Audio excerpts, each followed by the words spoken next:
Hello, people. We are back at To The Podcast, episode 265, and we back for another episode of Us. I am me. She is her. Your boy, International Walk. It's she, me, her, Tosh. What's that? No pronouns. No pronouns. No she, me, her. What are we talking about? What is that? I was just saying she, me, her. Is that pronouns, or was that you just like something you made up? Just something that made up. It had nothing to do with pronouns. It just sounded like pronouns, and I was triggered. I mean, those words are pronouns, but I wasn't saying it for that. I was saying like, right. hey, that's her, that's me, that's she. That is all of her. All of those things she said. I took that wrong. My bad. We back for another episode. I got triggered real quick. I'm sorry. We back for another episode of Us. How are you? Let's get right to it. How you doing? I'm good. Mentally, I'm like a 9. Yeah, I'm like a 9. I'm doing good, and I'm doing. It ebbs and flows, but I'm a 9. Financially, an 8. Thank you, God, for your blessings. What you laughing at? I was wondering what number you was gonna say. Oh, what number should you tell me what the finances? This is your thing. Work is a 10. No, I'm gonna say work is a 9. I've been doing some things, but got some things to do in my job as a housewife. And physically, I'm like a 9. My body and stuff feel good. My head, I've been getting these headaches. Gotta, just make sure I'm doing all the things I'm supposed to do. I drink plenty of water, which I wanted to talk to you about too. If we get time to get to that, about drinking water. But I drink plenty of water. Like, so I know it's not like a dehydration thing. I'm thinking it's like a workout thing, holding my breath, and then I get headaches, that time of the month, which just ain't that. But it's just been lingering a little long, and I hope it's not stress, because I'm trying not to stress, and I don't want to be raising my blood pressure because of stress. So yeah, so I'm like a 9 because of that. What could it be?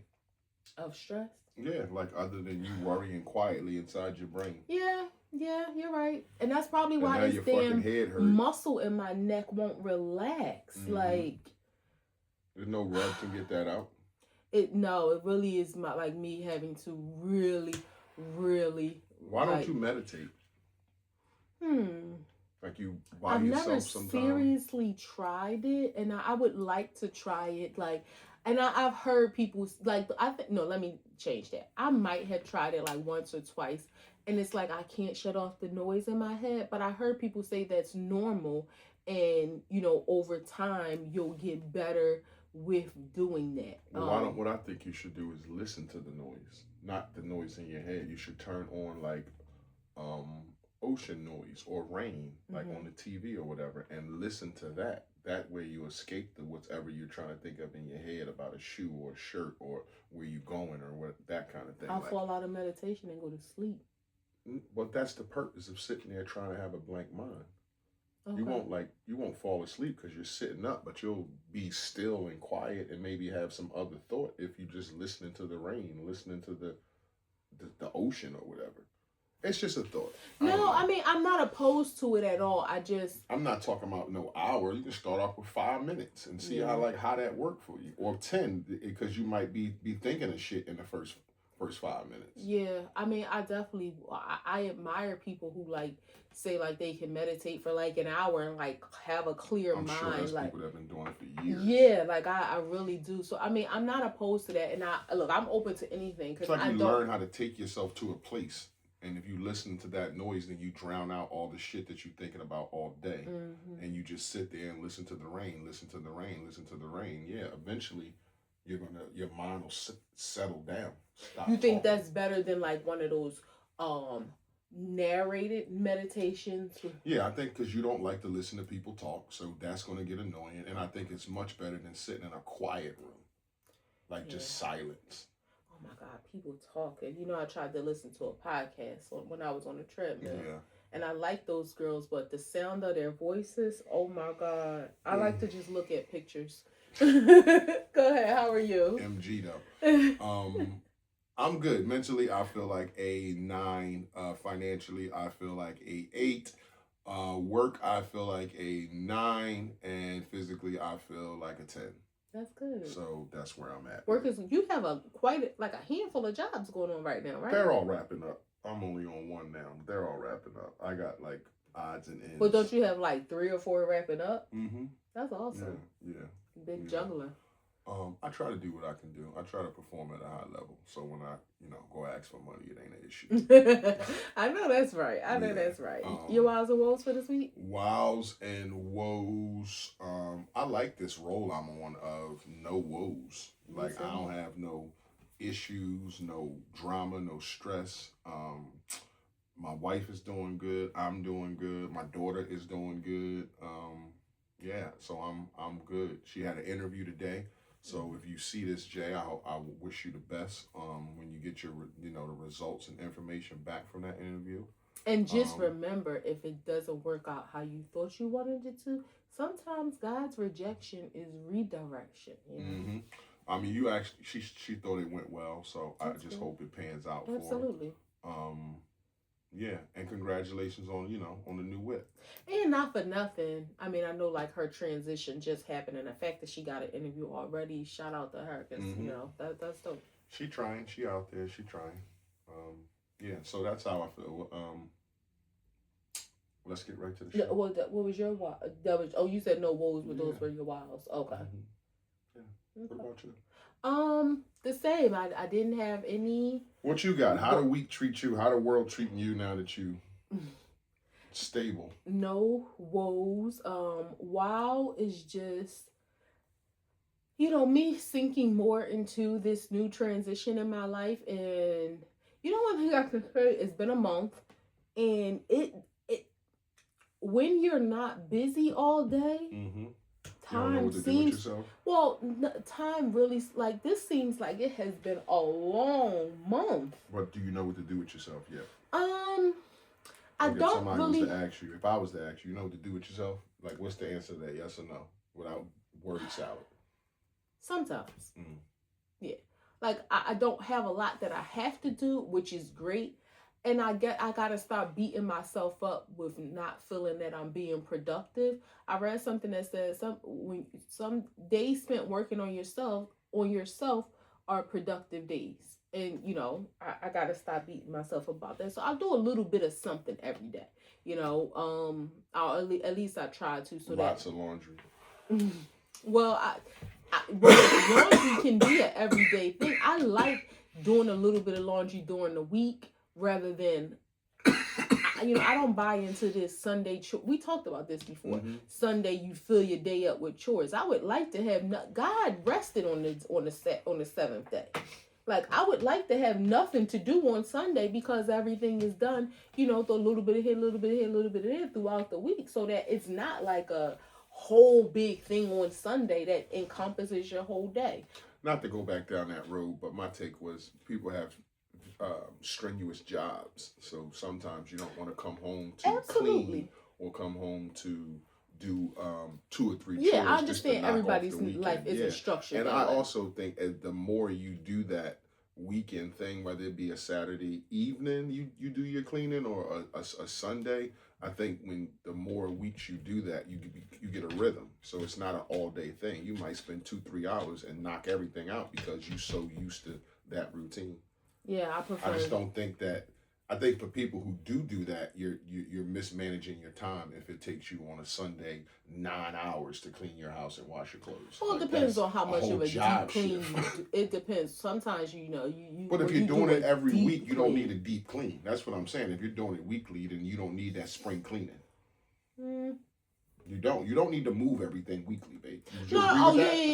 That's what I consider a deep clean. Right. Well, but that's what I'm saying. When it is time for a deep clean, like just because you do it weekly, don't mean that at some point you don't have to move. No, I'm not saying that. So yeah, I mean, again, I just prefer to have my weekends to do, leisurely things. Now, yeah, if something needs to be done, fine, it'll get done. But I don't want to have my weekends allocated to Sunday chores or Saturday chores. Like, and I have the capacity. Now, again, I know everybody's life isn't structured that way. It's just the obligation that you're against the establishment, and that's it's crazy that you live in an establishment with two people. But the thing is, you against the establishment. It's like, okay, the establishment.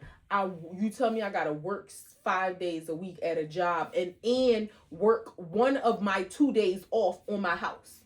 Okay, the alternative to that, and again, we're going back down this road, is I have to go to work every day and come home and work. Again. So it's semantics. It's 6 in one hand, half a dozen in the other. I guess whatever it fits your comfort in your life. Right. But if somebody goes to work and say does concrete and labor all day, I doubt if they want to come home and clean a bathroom just to knock one off the list because of the weekend. I might have picked up bricks all day. Not me personally. I'm just saying a person might have picked up or been on a roof all day in the sun. I don't want to come home and sweep and mop floors. I know it's not ideal for everybody, but I like it. I like it. In talking about cleaning, I like to clean, and you don't like to clean. And that's not new to people. Like you, it's not a thing on your list that you like to clean clothes, but you don't like. I like a clean house. Yes, but what I'm saying is you do not like to clean. I'm not saying you don't like a clean environment. Yeah. But you rather not do it yourself. Some people would call me liking a clean environment and liking to clean bougie. What's a bougie habit that I have that secretly annoys you? I don't think that's bougie. That's not the question. I said some people might say wanting to be in a clean environment is bougie. Some people. I didn't say all people. I said some people. Yeah, that sounds insane. No, it doesn't. I think that's. Okay. I think everybody wants a clean house. Whether or not everybody wants to do it. But everybody, there's some people may never do it, but want. So let's say you have I don't want to put them out there like that. But there's people who have filthy rooms who don't give a shit, or filthy spaces that don't give a shit what they look like. They don't want a clean room. They're forced to clean a room or clean an area. So some people don't just. Are we talking about adults? Adults, children? I'm sure there's children. I'm not talking about children. Okay, adults. There's adults who live in spaces. There's girls who are fly to death and go home to shitty rooms. So you can't sit there and say they want a clean room if they live in squalor. I don't think that means that they don't want it. I think maybe they just think that maybe things went too far. They don't know how to come back. They don't know how to come back from it. They don't like. But they wish it was rectified. If they had somebody to come and do it for them, I'm sure they wouldn't be. They'd be like, no, I like it dirty. Like, that's what I'm saying. So I don't think there's anything bougie about that. But something that's bougie about you, you drive privileged. And and I don't know whether this is because you have a luxury car, but it's like you're not a courteous driver. Like let's say, okay, this is a perfect example. We could be driving in the middle lane. It could be a 3-lane highway. We're driving in the middle lane. Somebody's driving in the right lane, and we need to make a right turn or get off on an exit.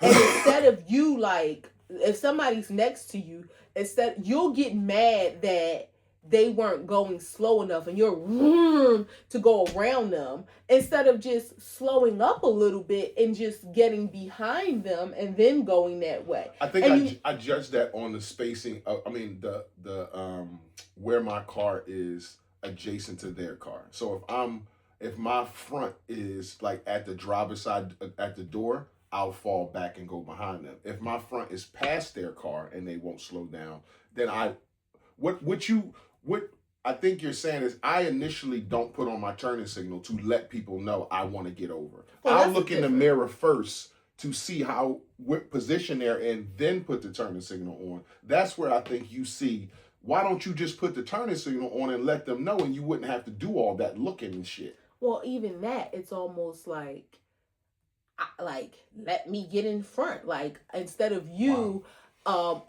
instead of you just getting behind somebody. Like, that's just something that I know. Maybe as a black man, I don't want to be behind because people have put me behind my whole life for 400 years, and now you want me to play the behind. You want me to get on the back of the bus.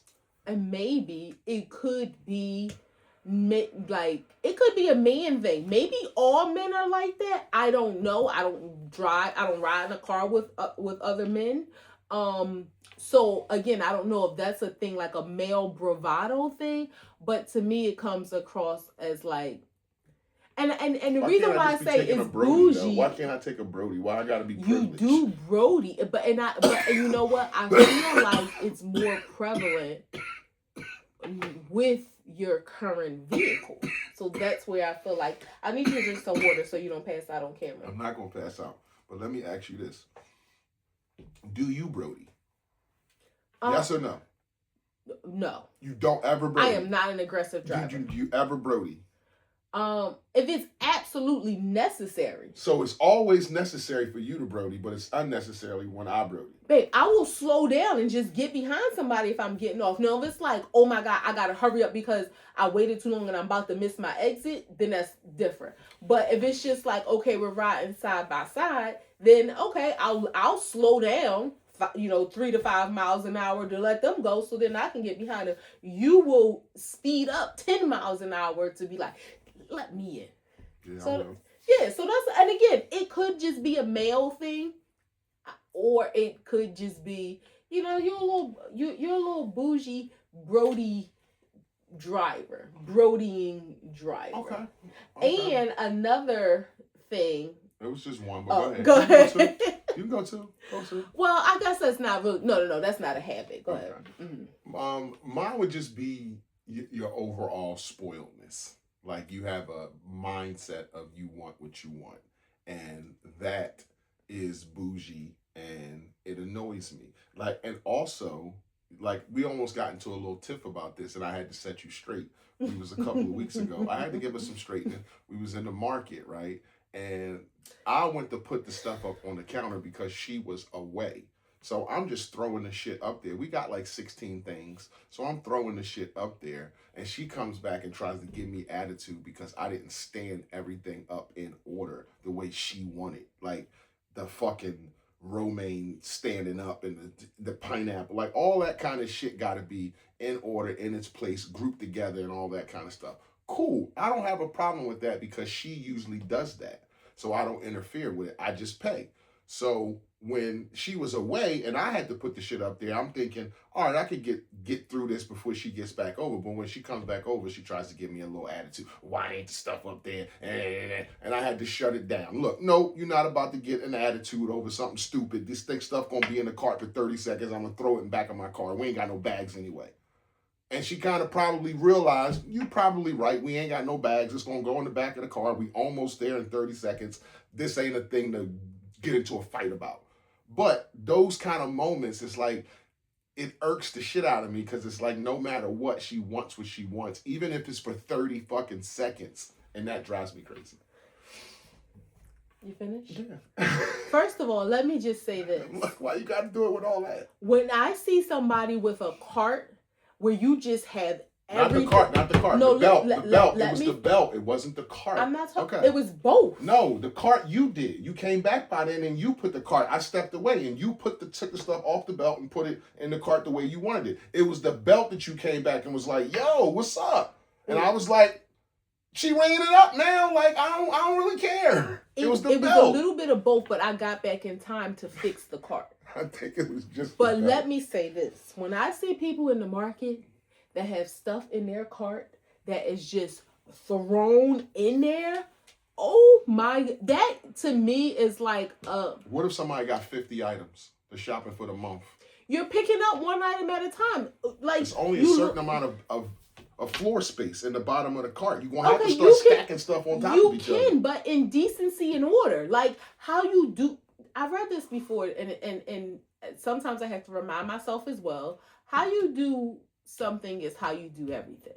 And it just makes me think like having your cart just jump. And your refrigerator probably looks like that. And that would drive me insane. I wouldn't just everything needs to have a place. I wouldn't now, I'm not saying that everything in the cart, like, oh, your milk goes in the right front corner there. Like, no, I'm not saying like everything has a place. But the milk can't be knocked over. No, stand it up. The pineapple can't be on its side.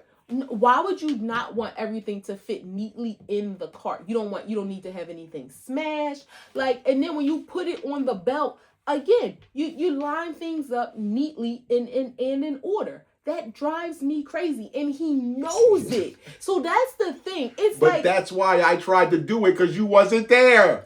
So I wanted to do it before you got back. Like, after 25 years, why wouldn't you just do it the way you know I like it? How much shit you do that I don't, I like that you don't do. I'm just saying it was on the belt for 30 seconds. As soon as I put it up there, the girl starts scanning it. She got to like the 8th thing and then you pop back in the frame, changing the environment. I don't think that's bougie. Maybe a little OCD-ish, and I'll take it, but I don't think that's... I think it just goes along with you wanting what you want. That's all. That whole, in general, that whole thing is bougie. So how is... I don't think you're using bougie correctly. I think for this application I am. Okay. Yeah. All right. Yeah. There's not anything like you do diva-wise that I think annoys me. Yeah, because I'm not like that. Yeah, like you're not, so I can't pick on you for that, but that's this kind of shit. Yeah, this is you through and through. I'll take it. I get it about some shit, but it's like you don't even have chill in you for 30 seconds. I calm myself down, but yeah, because I had to give you some straightening. If I didn't give you no straightening and I just fell into it, I just would have been a yelled at man walking out to the car. Like, nah, you're not about to trip on me over this shit when you know we ain't got no bags and I'm about to go and throw this shit in the back of the car. But and she kind of stopped and was like, you put it in neatly. You don't just throw everything in the back of the car. You sit things neatly. You fit them in like Tetris pieces. Until I run out of space. And then where does it go? On the coats, on the jackets, on the fucking scarves. Yeah, on the tennis rackets. But those are like the soft... Look. Indecency and order. That's how things should be done. Mm. Some people would say that's some sign of a red flag or a green flag. What was a green flag that actually was a red flag in disguise, if you had to say? I would... So... Something that you was lured to. Like, I love this about this nigga. But then you was like, uh-oh. How... I'm not... I mean, and it's still... It's what color does green and red make together? Green and red makes yellow. Does it? I think so, yeah. Okay, I don't know if that's right, but either way, it's like a blend. You being as... No, red and orange makes yellow. I don't know what me either. But you being as on my hip as you are, like initially I was like, like he always want to be with me. Like that's a good thing, like, right? And then I realized like, oh, like he always, like he don't want me not to be with him. And I think early in our relationship, it caused some contentious moments because like, and granted, because of you being in your status at that time, you didn't really have other people to lean on. So I understood it more as the years went on, but it caused some contention because it was like, okay, like I love our time together, but we need time apart at some times as well. So I say it was a green flag and knowing like, oh, he's all over me. And then it kind of turned into a red flag. Today I wouldn't say it's still a red flag because we have a better understanding of each other. But yeah, that definitely was it where it was like, oh, he all about me. Like, and then it was like, not to say he don't have nobody else to be all about, but it was like, okay, this is more of, like our therapist would say, an enmeshment. But, we're now at a stage of healthy enmeshment. What about you? What would I say? A red flag? Probably just your mentals. You thought it was a green flag, and then it turned out to be. Yeah, like how. What did you think was What about it did you think was a green flag? How intelligent you are. How smart you are. How easy it is to talk to you. Like about. Because I want to be clear, it's been hard to talk to you about marriage and personal shit because I know you, but it's easy to talk to you about evergreen shit, just like everyday, just life shit. So just knowing like how smart you are, how intelligent you are was like, wow, like she's super dope. She's not a dummy. So that was like, damn, I'm attracted to that. But sometimes through the course of our relationship, it was like, damn, she fucking thinks she know everything. She thinks she know every fucking thing, and she don't. Like, there's some shit she don't know, and she hates to concede on certain topics. And I learned that about you. Like, okay, that's probably a red flag. So yeah, I would say that. I do better now because sometimes I just, even if I don't agree or if I think you're wrong about something, I'll just, okay. Like, I don't, especially, I I think do I, the same for you. We learn I'm the sure, same in therapy. yeah. I do And the I same for you. think It's in my not mind worth the too, fight. and I think, like, how relevant is this in our I life? think Like, I just did this when we was out somewhere. What was we talking about? Oh, Apple Music. Yeah. And I really didn't know. And so you was telling me, and I'm thinking to myself, I'm not really sure. She's telling me, okay, cool. It costs money. I'm not gonna keep pushing back because I really don't know. mm-hmm. She seems like she does know. She seems like, her sister had told her. So I'm just gonna concede. And I was like, cool, all right, yeah. And you kept going on about, yeah, because this and that. And I was just like, all right, like, I'm not gonna keep earlier or a year ago, 2 years ago, I would have been arguing you down. Like, how do you know that? Did this Well, and I this could and have that? just You pulled don't up pay the the bill. None. Like, I would have been. But I was mean, like, not the no, bill. I could yeah. would have just pulled up our bank account and said, like, See, hey. why we would have had to do that? That would have been some contentious shit. Or just go to. I mean, but it's something that could have been resolved really easy. Like, how much is Apple Music per month?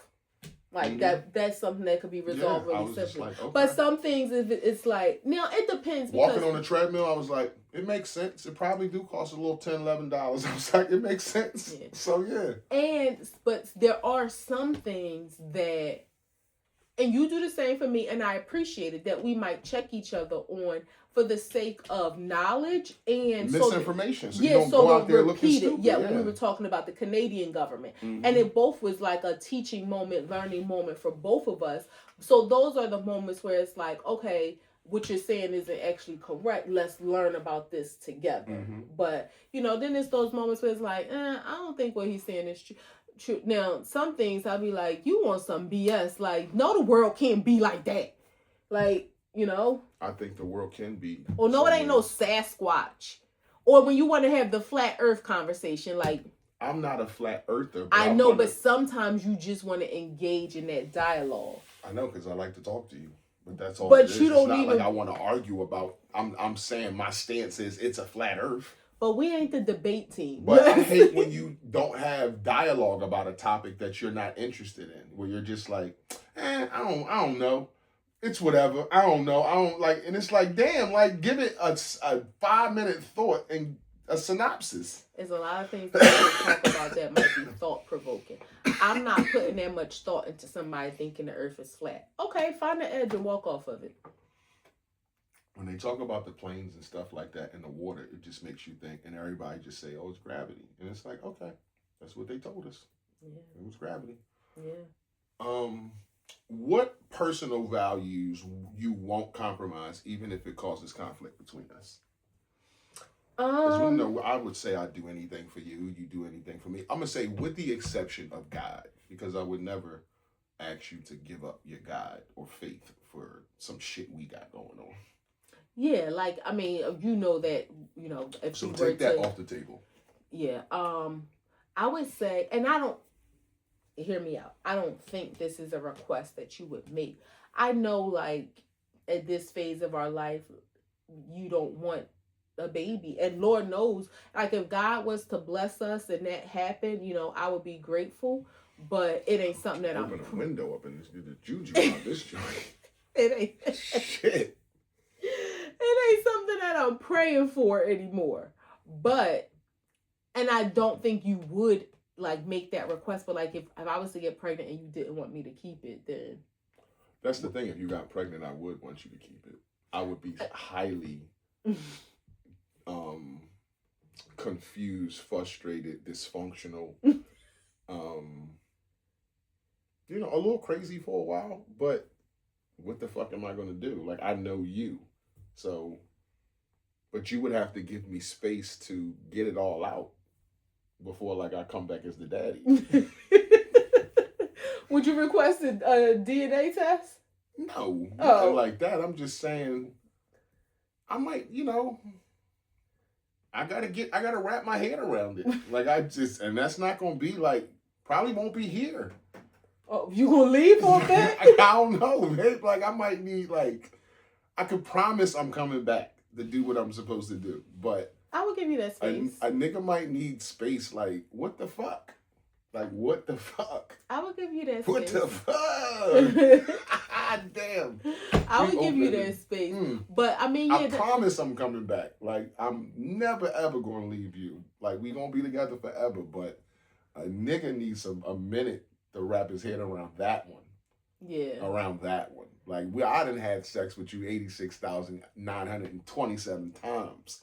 And well, you know what having unprotected sex now you know what can happen when you have unprotected like, sex. Let's not, and we have never had protected sex. Let's not do that, because when we speak, God hears us. And let's just not. Your palms getting sweaty. Like, let's just not do that. I don't need no stress and drama. Like, are your eyes watering? I'm just blinking. I'm just blinking. But yeah, I mean, other, personal values when it comes to that. It's. I mean, my relationship with our family, and we have a clear understanding. But again, it's hard to say because I don't think there's anything that you would ask me to go against. You know what I mean? Like, how it is when it comes to our family. Like, if it's like a huge decision, we make those decisions together. But we know in case of emergency, like, we out. Like, so, but that's the only thing I could think of, like, is, again, if, the baby situation. And let me just be clear. I don't, we may not have the same opinions as, we may not share the same values when it comes to abortion, but I don't think that there's anything in you that would ask me to do that. But that's the only thing, excluding God, that I could think of that I wouldn't do it regardless, even if there was something that, like, you wanted me to do. I would say for myself, just me being 2 years away from 50, I developed over 48 years these man principles that I stand for, and I don't want to go down the list of them, but they're just certain principles that I stand for in life and try to stand for every day I walk out this house, and I'm around people, and how I represent myself and all that kind of stuff. So I wouldn't compromise that for like my man principles for anything. Just like, give me an idea of, like, what exactly you're talking about. I don't know, sounds vague. Like, I don't know, like, how I carry myself. Like, if you didn't like a certain personality trait or something about me, like, it would be like if I could fix it, I would fix it, because, we're married and I would compromise. But if I couldn't, then I just couldn't, and it would just be me. Yeah. Okay, I hear what you're saying. I guess I feel like how you say I'm so opinionated. Like, I've tried not to share my opinions as often, but I am who I am, kind of thing. No, your opinion is something that I value. So, I never want you to share it. I would think your mouth, like in the beginning, where it was like your mouth was a problem. So that would be a thing where if you just said, I am who I am, it would be like, nah. Like, so that's something that you was like, okay, I do have a smart mouth. I do need to get a grip on this. And you have. So that's what I'm saying. Your opinions, I tell you, you don't have to always, share your opinion about everything, but I do value your opinion. So I don't want you to mute yourself in your opinion. Like, but I've learned to give my opinion when asked. Right. Yeah. Right. And not just always, well, I think, and to be I thinking is like, nobody asked you. Yeah. Who gives a shit what you thinking right now? What's the most painful truth you had to accept about my flaws?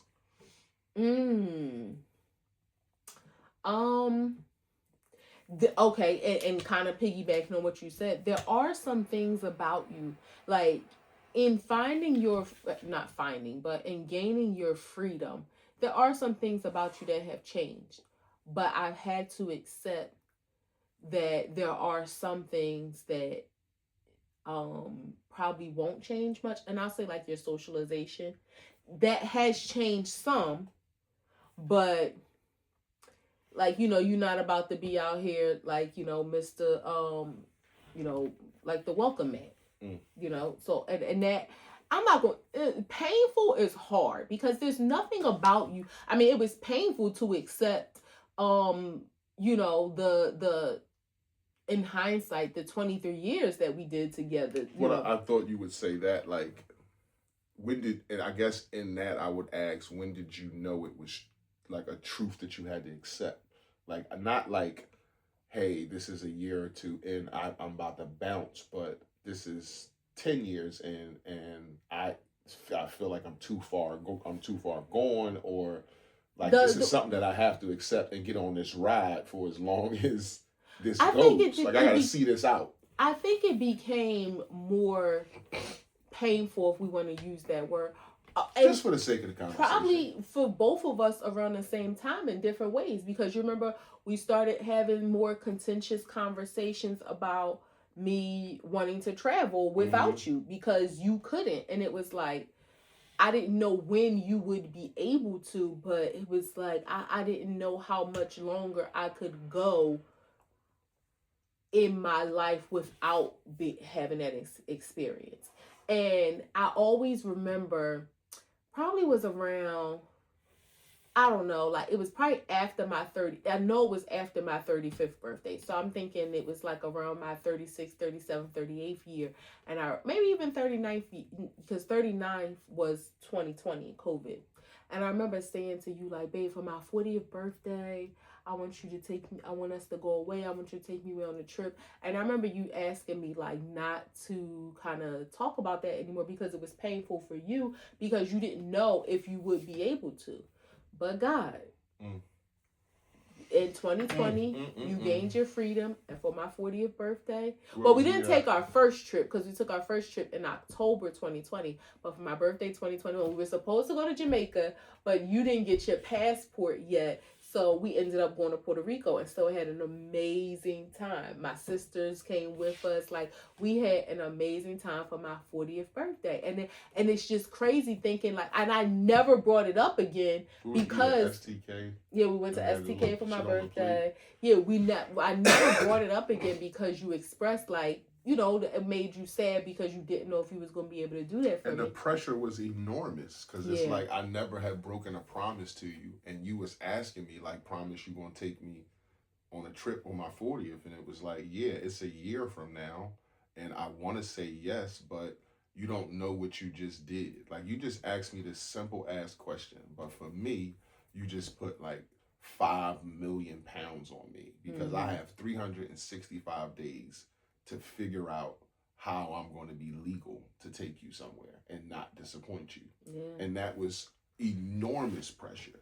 It just so happened that it coincided with how I was feeling, the year of COVID, not the year of COVID, because that was good to us, but the year of being a fugitive. It had ran its course. It had, I was tired of hearing a different name. Like, it was just running its course. And like you said, but God. So yeah, that was enormous pressure. Yeah, so I mean, I think when we talk about something being painful, we both were kind of feeling that around the same time.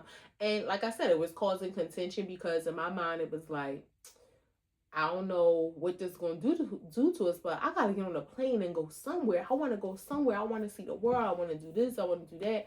And at that time, it was like, okay, I know he can't. And, so we both were feeling that. So, I mean, if we want to say painful that I had, like, that was in the past. Now, I guess one of the harder pills to swallow. I'll just say it that way, because it's just realizing, like, my husband is who he is, and he is more open, but we ain't about to have no house parties. Like, he would probably be in the closet hyperventilating, wanting everybody to get out. And why people don't got booties on? Yeah, like, who's here? What time they leaving? Like, yeah, like, who gotta go to the bathroom? Why they gotta go to the bathroom here? Like, it's people here. What do you mean why they gotta go to the bathroom? So, and that, again, so that has been like, all right, we just ain't gonna be that household, but you have come a long way in other areas in terms of social, and you've always been kind and open and friendly, to the people like in our circle, and you have been open to branching out a little more in that space. So I appreciate that. Yeah, you only gonna get for so much. Grams. Oh You no, didn't. for myself. Um, I would say I wouldn't want to call this a flaw because I don't want to misrepresent your feelings. So I wouldn't say it's a flaw, but just the painful truth of having to accept um, my partner's. What did you call it? A hard pill to swallow. Would be just knowing that you have pain or experience pain that will be with you for a lifetime, and that can come up at any time, and that's something that I accept in you. That it's not like, hey, it goes away, or 5 years from now it could come up again and be just as fresh as it was 5 years ago. So that's something that is like a painful truth that I swallow. Like, this is just a part of who she is, but I don't look at it like it's a flaw of yours.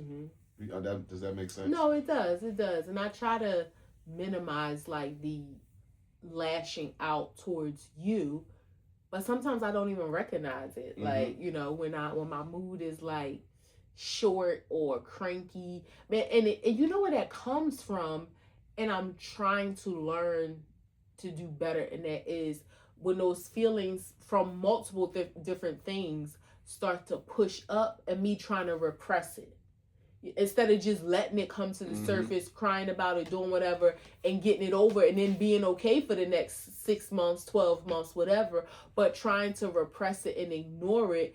And it just comes the fuck out anyway, in other ways. Out. Yeah. So, my bad. 3 grams. BAFTA. Yes. BAFTA Awards is the British Awards, the British Oscars.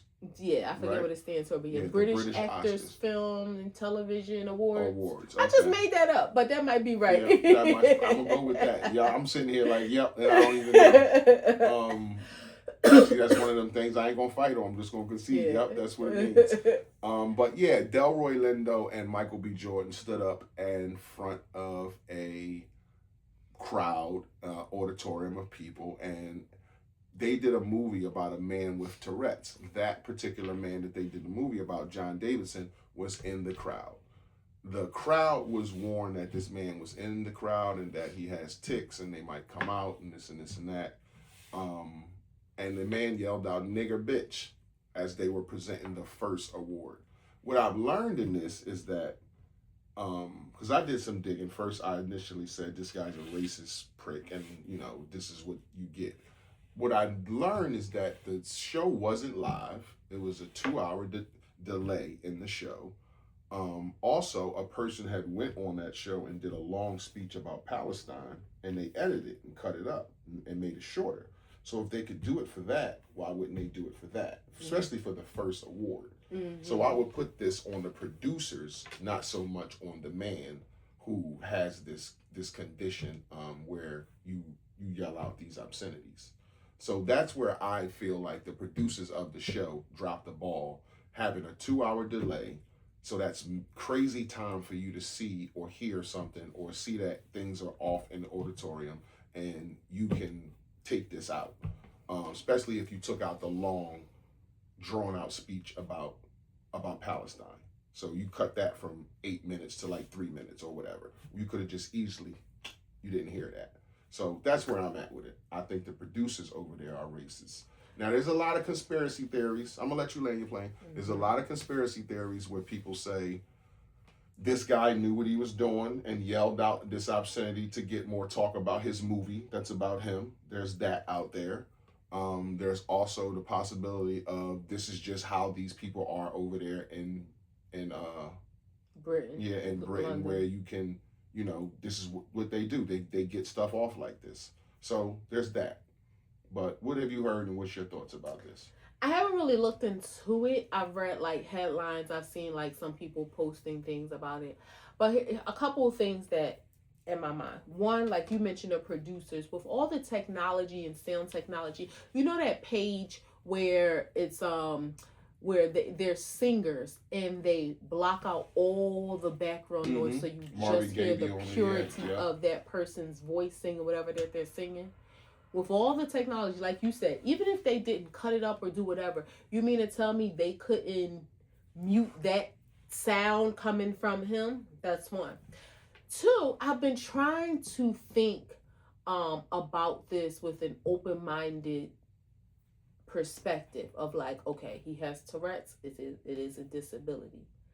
But for the life of me, I cannot fathom how or why having Tourette's would cause you to shout those words out if one, you don't say those words regularly, two, you don't hear, like you're not in an environment to hear those words regularly, because it's not like you're saying elephant tiger like some random words. Do you say honky cracker? Like, do you say, ice cream french fries? Like, why are those words so specific, the words that come out when you have, I don't know what you call it, an attack. I don't know what a tick. I have some information on that if you want me to answer it. Please. So I hear that this tick or this thing is a word. I can't remember the word to save my life, but it's a part of the condition. But the condition of Tourette's, like we all have a group of words that we think are horrible to say to other people. When you have Tourette's, like you have a group of words that you would never say to another human being. Okay. Because that's the worst thing you can say to a human being. When you have Tourette's, that filter's turned off. So you regurgitate the worst thing you can say to a human being. So that means you're thinking about it, but your brain is turned off, so that the filter that would stop you from saying it doesn't come out. What wouldn't you say to a human being? I probably wouldn't call I don't know. It depends on who the human being is. Jesus Christ. I'm trying to make a point here. I probably wouldn't call somebody retarded or... Okay, so if you had Tourette's, you would say retarded because you know that is a bad thing. That's what Tourette's does. It turns off that. That's what I'm saying. I wouldn't call... I'm trying to think. A man the P word or something. But if I had Tourette's, that's what I would say because I wouldn't do that. So now that I have Tourette's, it turns that thing off. I follow a girl on TikTok who explains this whole thing. I should have let you see before we did the show, but I'll let you see later. But it's a word and it's a thing that it turns that thing off. Okay.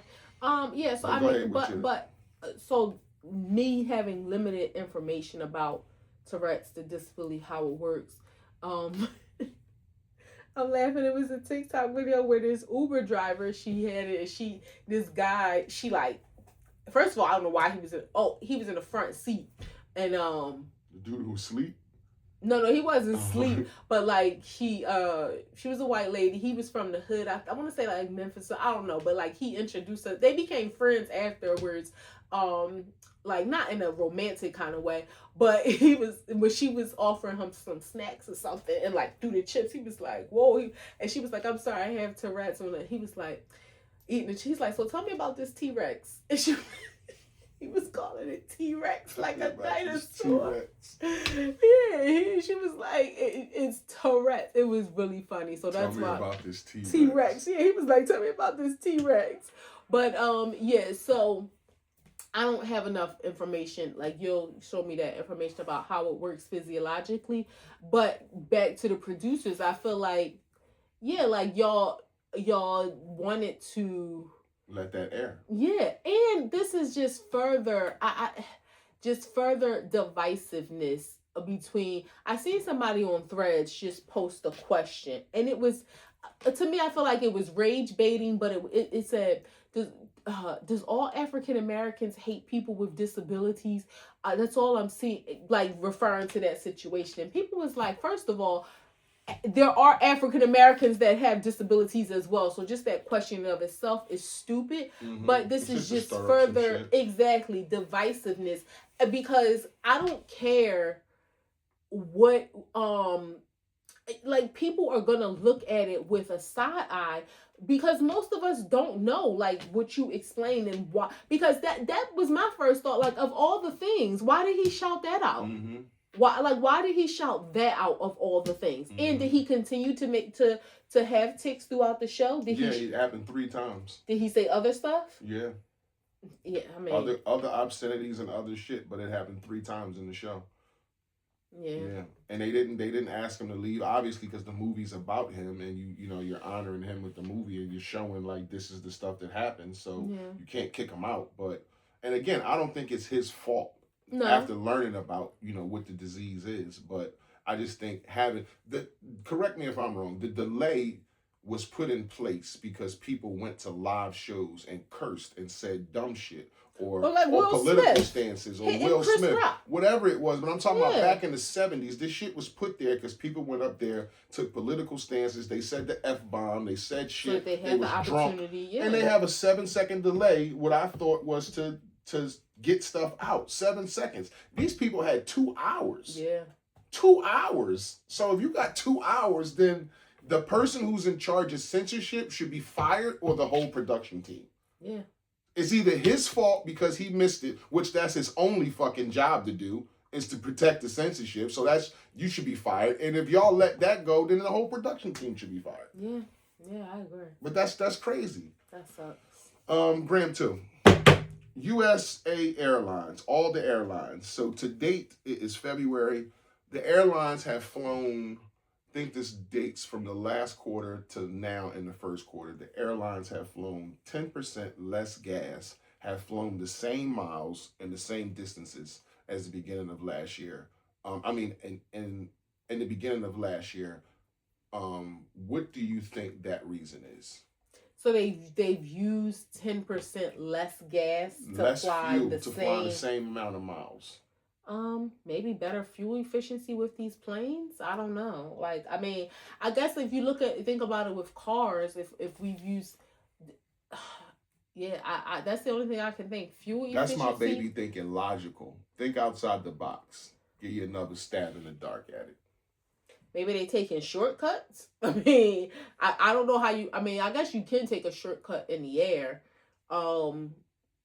So going fast, I don't know. Studies have been done that planes are flying 10% less fuel in the last 5 months than the previous because flying the same amount of miles because of Ozempic.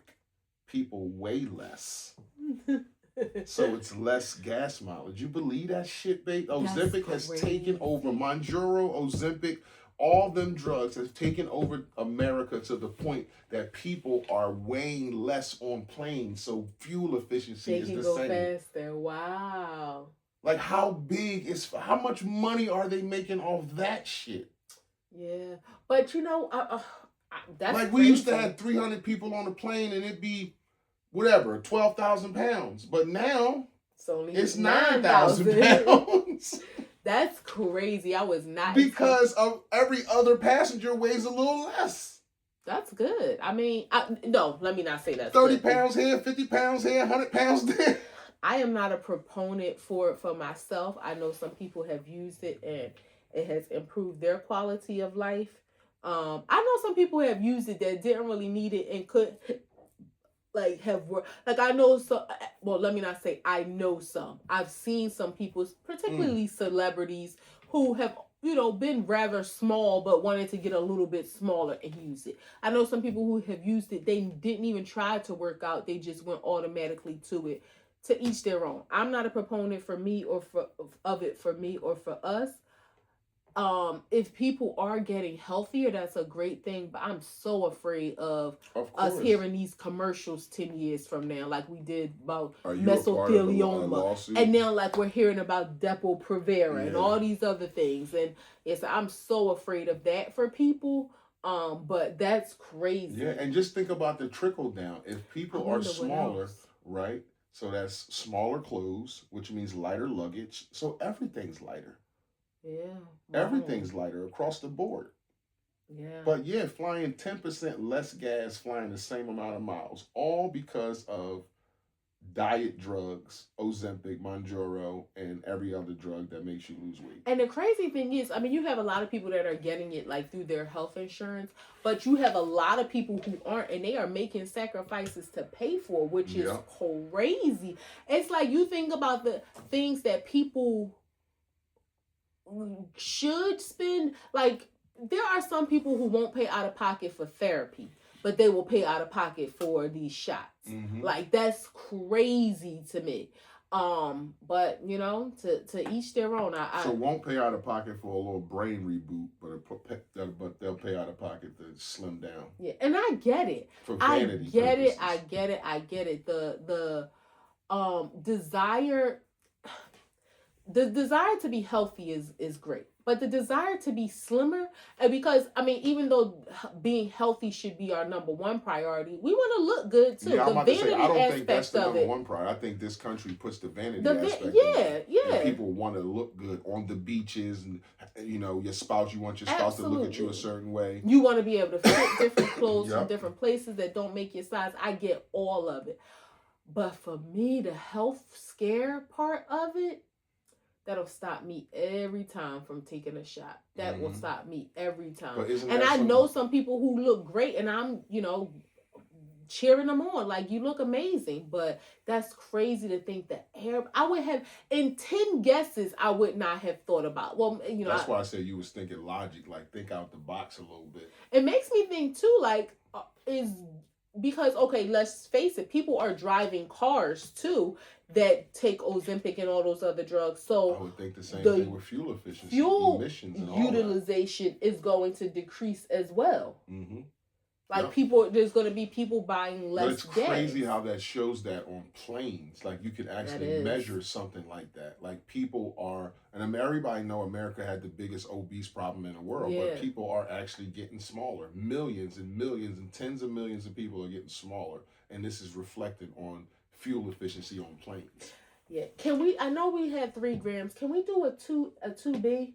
Because this is kind of related to health. Okay. I wanted to ask you really quickly. Growing up, how do you remember, like, Nana lived to be 99, right? Let's just make this the last one. Do you recall Nana drinking water as she was growing up? Like, I mean, water bottles weren't really a thing when we were younger, but, like, do you recall her just often drinking cups of water? What did you see her drinking? She drank water, not often like we do now, but she did drink glasses of water. But, you know, from being honest, Nana had a little beer and a little scotch. And, like, coffee. But I did see her drinking water sometimes. She would wrap a napkin around the glass because it was sweat, and she would drink water. So I was... A cup of water. I was looking at this, it was a random video on Instagram. I don't know who it was. But this girl was in a doctor's office with her grandmother who was 99. This white lady looked great for 99. And she was saying how growing up, like, they didn't, like, that wasn't a thing. Like, she was saying she hates water. Her mother never drank water, and I think she was 99. I think she said her parents lived to be in their 90s, and they didn't drink water. She was like, it just wasn't a thing. Like, they didn't encourage us like they do today for people to, like, drink water. Like, she's like, that might be why people are so sick now, and they pushing all this water on everybody. Yeah, and the plastics. And just going through the comments, like, somebody else commented, was like, my grandmother lived to be like 90 something, 99, something like that. And she said, my grandmother only drank a small glass of orange juice every day and her coffee all throughout the day. And she said she sipped her coffee through a straw so it wouldn't brown her teeth, but she didn't like water. So another lady commented, she said, I'm 103 years old. I don't drink water. I don't like water, never have. And it just made you think, like, as much as they pour into us. Now, I'm no conspiracy theorist, but there are some things that make you go, because it's like, as much as they tell us, oh, you got to drink these 8 glasses of water, what changed that made them start telling us that they weren't telling, our grandparents' generation? This is okay. I've seen, I don't want to say scientists, but I've seen smarter people than me, professors and people of that stature, talk about this water thing and say that drinking 8 glasses of water a day is overkill. So I'm gonna just start there. I've seen that argument that, yo, what's being pushed is you drinking way too much water. This is not good for you. I also know that more Americans drink bottled water than we grew up drinking tap water out of cups and glass and shit like that, ice cubes and things like that. Right. We don't do that anymore, and we just drink bottled water. Like, we don't even go to 10 years ago, we went to the fridge and got ice at the thing, at the dispenser, and got water, which was tap water, and it still was good. Yeah, you know what I'm saying? Yeah, it was filtered, but it wasn't bottled water like we drink now. Right. So I just think the plastics break down. It could be something with that pushing all this water on us, but I've heard that argument that this whole 8 glasses of water or a gallon a day is way too fucking much water. And I don't know how true it is. I just drink my water like I'm supposed to. The water that I'm given, I drink. But I don't know how, like, I think I heard Neil deGrasse Tyson, he said that all these people who try to get down a gallon of water a day, you're hurting yourself. Like, it's not good for you. You're washing out so much of your gut health that it's insane. Wow. So it's like, I don't know, man. Like, I want to have clean insides and clean pee, but I also want to have a healthy gut too. And if I'm washing out shit that I need from just constantly flushing every fucking day, what's going on here? Am I hurting myself or not? I mean, and there was some argument to say in their generation they had less processed foods, they had more whole foods and vegetables, they didn't have all these chemicals and stuff. And one thing Nana did eat today a lot is sandwiches. Lunch meat, but I'm sure pimento loaf and bologna. Even though that's processed, I'm sure the quality then it was way better than the quality. I'm about to say, Nana ate hot dogs. And we know how the quality of everything has changed. Yeah. Like an all beef hot dog back then was probably delicious compared to you eating an all beef hot dog today.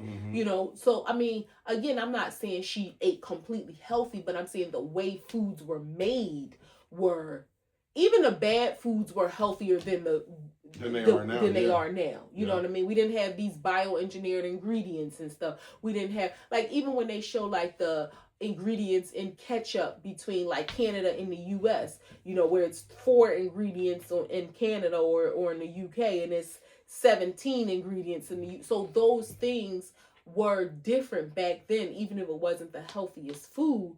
So now the increased need for water may be to help flush out some of these bad things. And I don't know, but it just was one of them things where, again, I'm not a conspiracy theorist. Emoji, man. Like you look in there, like, what the hell is going on here? And why do they push so much water? And bottled water has taken over America. And the way that it's taken over America, they still tell us, hey, these plastic bottles break down. But how do you go away from that? Yeah. Yeah, you're drinking little pieces of plastic. And then it was like, hey, if we put them in cartons, we're cutting down trees because it's paper.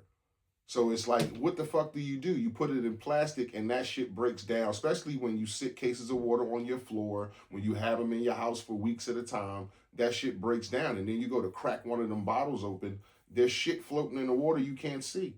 Yeah. It's like, damn if you do, damn if you don't. And these centenarians who are, you know, say, and this was 3 women, you know, so I'm not saying it, but I that's why I wanted to ask you. I don't remember, like, my grandparents. Now, neither of them lived, you know, to be in their 90s. But again, I don't remember them being like big water drinkers ever. No. Ever. I don't remember lots. The only person I remember being a big water drinker growing up was Gary. Gary drank a lot of water, but that's the only person that I remember drinking tons of water. Like, my mother drank tons of Pepsi. I drank, you know, juice and Pepsis and shit like that. I hated water as a kid. I didn't start drinking water till me and you got together. Yeah, because I wasn't. Like, I had a glass or 2 here and there, but I had that same attitude. Like, that shit don't taste like nothing. I don't want that. Give me some iced tea. I wasn't playing that. Yeah, so whatever. That's a wrap. Act 2 the podcast, episode 265. It's a close. It's your boy International Walt. It's she, me, her, Tosh. If y'all fuck with us, y'all fuck with us. If you don't, you should. Peace.